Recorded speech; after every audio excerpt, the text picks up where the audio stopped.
Hi, this is Joe again with another review.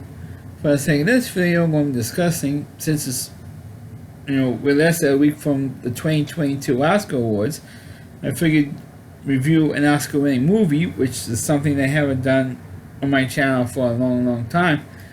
And because I pretty much reviewed all the Oscar-winning movies I was willing to review. So I'm going to do one that I have not seen before to now. And I figured since it's almost the Oscars, to review it. And that's the 2011 Oscar-winning film, The Artist.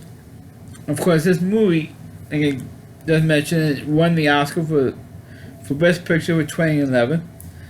And it's also a film that's really a tribute to a foregone era, which was, of course, the silent film era. Because this movie, except for two scenes, which I'm going to mention, eventually going to mention, this film was more like a tribute to the silent film era, which it was, because the director of this film, which name escapes me for the moment,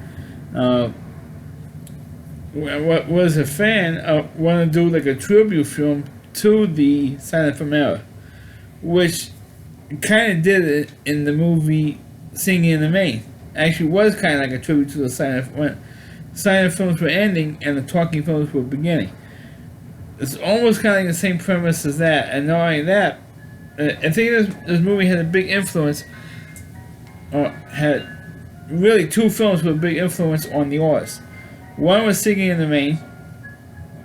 I mean, the movie, of course, is obviously not a musical, like Singing in the Rain was, but it was kind of like a film is in the same era as Singing in the Rain was supposed to be, when the the silent films were starting to end, or the end of the silent film era, and the beginning of the sound films, or the talkie films, and which, of course, to this day, we're for about almost 100 years now, we're in the talkie film era. That the only Singing in the Rain was an influence on The Artist, but also the film A Star Is Born was a big influence on this film. And if you want to be technical about it, this was like the fourth or fifth different versions of Star Is Born. Of course, the fifth version was the Lady Gaga version. This came out like a couple of years ago. But they had those are the two movies that was a big influence. So it's the time of the year, folks, when you have the ice cream trucks popping up, and that's what you hear in the back. I don't know if the microphone is picking it up, but that's where the music is in the background. Maybe it's apropos because you hear music through the whole, the music soundtrack to the length of this movie. But it's not a very long film. It's definitely one of the shorter films that has won the Oscar for Best Picture, and I'm surprised. The movie, when I mean short, I mean it's about an hour and 40 minutes long, give or take.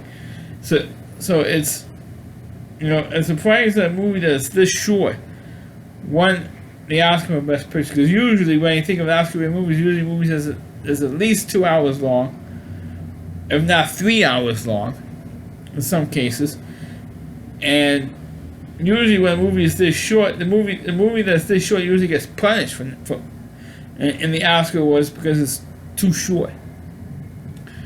Like some movies are like way too long, like Gone with the Wind. It is one of the greatest Oscar-winning movies of all time. I don't care what the woke culture says. It is a great movie. It was a great movie. You could argue it's maybe a bit too long, but it was a great movie. And I always thought that movie had to be that long to win the Oscar for Best Picture. But you have movies that's almost as long as The Artist. Like Kramer vs. Kramer is only like an hour and 45 minutes. Or movies like Gigi, which is like an hour and 55 minutes. You had, I know I'm going on a tangent, but I'm surprised that a movie that's an hour and 40 minutes long won the Oscar for Best Picture.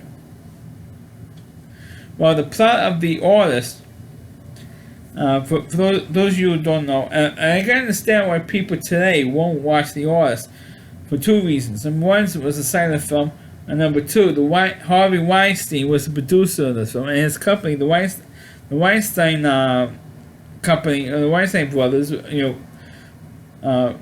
sponsored this film, promoted this film, produced this film. So, and Harvey Weinstein was one of the executive producers of yours, as well as the Oscar-winning film from 2 years earlier, which was The King's Speech, which I previously reviewed on my channel. So check out that video, plus all the other Oscar-winning films that I've reviewed on my channel. Those two films won the Oscar for Best Picture.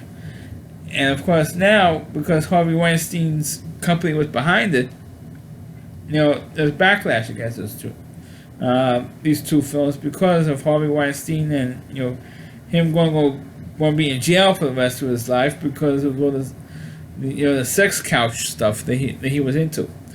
Well, anyway, the Artist is I know it was a long intro, but 6 minutes in. The Artist is about this guy who is an actor who was the king of the silent films era, and they found out, or Hollywood found out, that the Jazz Singer, which was the first sound talking picture, came out, and now all the other studios were like, oh crap, now we gotta make sound pictures now.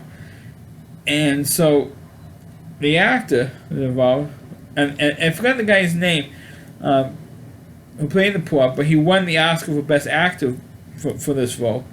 And as a matter of fact, I should also point this out, that his real-life wife was his co-star in the movie, or his love interest. In the film, was a young actress who co-stars with him in a couple of silent films, and then, of course, she became a big star in the Artist. That was his real-life wife, as I understand it, doing research on this film. He wanted to do. He felt, or the actor felt that he could do the transition from the silent films to the talking pictures. And John Goodman, who played the executive, which is the only real big name that American audiences would know, this is really a foreign film, really. It was. It was a foreign film production. The company made this film. Despite the fact that Harvey Weinstein was behind it, a foreign company, because it was a foreign director, foreign cast, except for John Goodman, and James Cromwell was in this movie as well. They're the only two real American actors in this film. Everybody else was foreign. And there's nothing wrong with it, but it's a fact that you should point out. So John Goodman tells him, I said, look, nobody wants to hear you speak. Which, sad to say, is what happened to a lot of the silent film actors. Some of them couldn't do the transition to sound pictures. This is what happened to Maurice Bellamy, who was the star of the first zombie film, White Zombie, which I previously reviewed a long time ago. She couldn't do the transition to the sound pictures because she acted like she was still doing a silent film. And that's what a problem was with a lot of silent film stars. Couldn't do the transition to sound pictures or talking pictures. And so John Goodman thought that the guy couldn't do the transition. And the guy said that I could do it. Just give me a shot. Give me one picture to do, and if it works out, great. It works out. If it don't work out, you can fire me. But the production company John Goodman didn't want to give him that chance, and they fired him anyway. So as he couldn't get a job anymore, because nobody, like John Goodman said in the film, no one wants to hear you speak. He tried to get a job, and couldn't get a job. Meanwhile, the girl who auditioned and tried out and did his last film together, her star was on the rise. And she tried to help him out and try to get him a job, but nobody, like I just said, nobody wanted to hire him. So what the actor did was he sold all of his stuff at an auction. And of course, who didn't know was that the young actress was on the rise, she bought all of his stuff. Spoiler.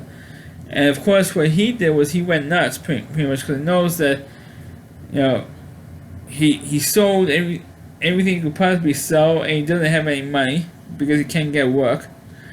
And so there was one particular scene where he had a gun. He actually had a gun in his mouth, and the young actress was on and the young actress who was on set of the movie, she leaves the set. She finds out that he is possible that he's going to kill himself.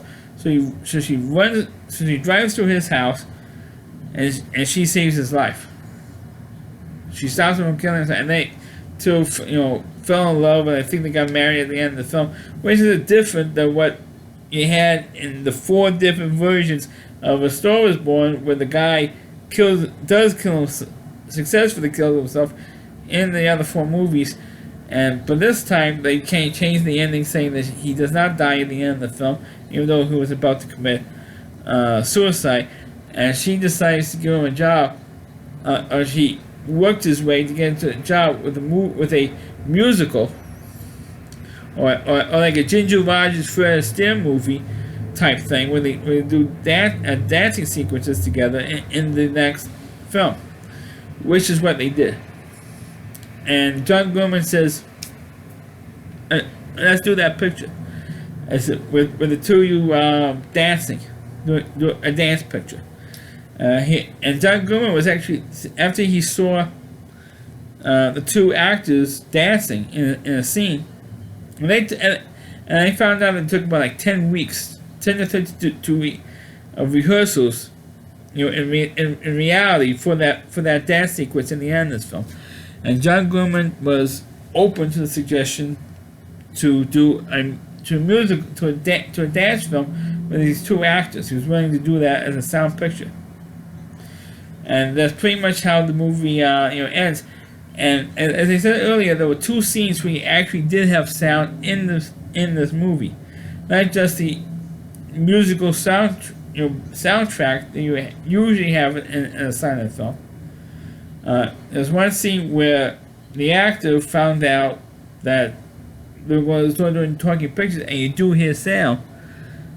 Like traffic going by, and you hear the cars honking, and you hear, the background noise, the type of background noise that you would normally hear on a movie studio backlot. People going from one sound stage to the other, and that background noise. And the guy holds his ears like this, and he opens his mouth like he's screaming, but you don't hear him screaming. You just hear all the background sound. And then as soon as he stops screaming, that's when all the sound stops. That's one. And of course, at the end, you actually do hear the actor talking. You never hear him talking through the whole movie, because, like I said, it's based as a silent film, and you hear his French accent, because he is a French actor. So you hear his accent, and now you gotta understand why. Because the whole movie, you wondering what his voice sounded like, until the very last scene. You hear him speak, but you also hear John Goodman speak in the film, and a couple of other background actors. You hear them speaking, but you don't hear the girl speaking though.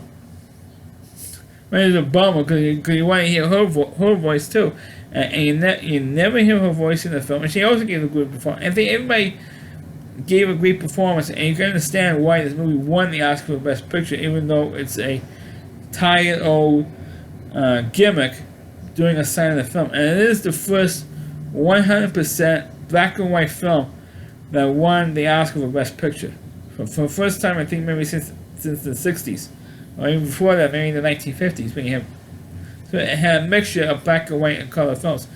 I know people are going to say, "Oh, what about Schindler's List? That was a black and white movie." And I said, "Yeah, but the very opening scene in Schindler's List, during the opening credits, that was in color. And the very end of the movie was also in color."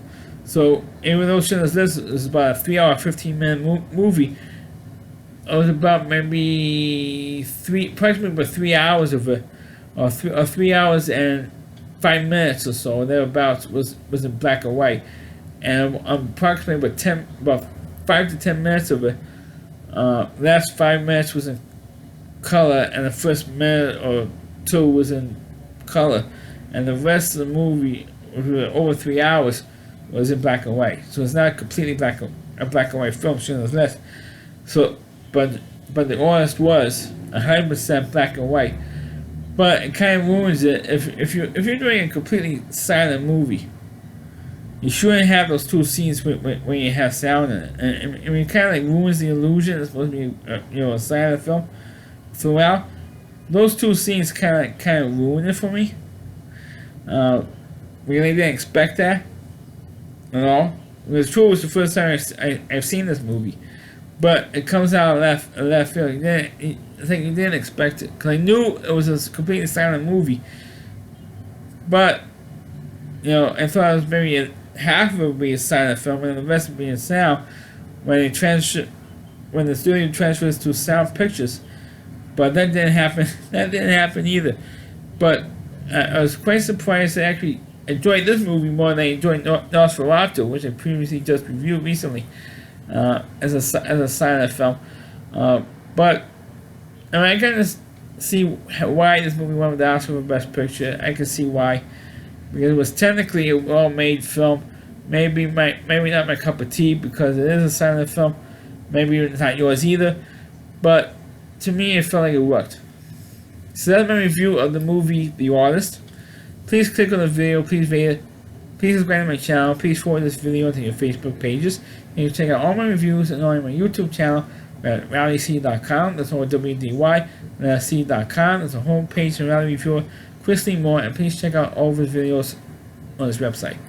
Thanks for watching, and catch you next time.